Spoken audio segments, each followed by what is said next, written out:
Nechceš, aby sa z maturity stala tragédia ako Antigona, tak pozorne počúvaj.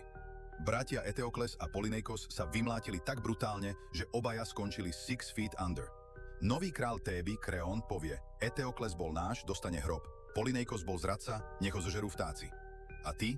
Ak si toto zapamätáš, si už na polceste k úspešnej maturite. Skibidi maturita, zrovná diela bez nudy. Hero, hero, link v bio. A teraz späť k chaosu. Prichádza Antigona. Žiadne výhovorky, žiadny strach. Zapne režim, morálka over zákon. Napriek príkazu ide brata pochovať. Kreón ju za to zamuruje zaživa, doslova ju cancelne. A karma nečaká. Zomiera Antigona, jej snúbenec Haimon aj Eurydika, manželka Kreónta. Kreón ostáva sám, kráľ bez kráľovstva. V očiach bohov aj ľudí je low-key NPC.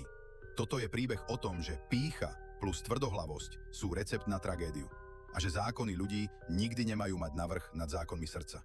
A ak chceš poznať aj ďalšie diela, tak to jednoducho klikaj Hero Hero a skibidi maturitu.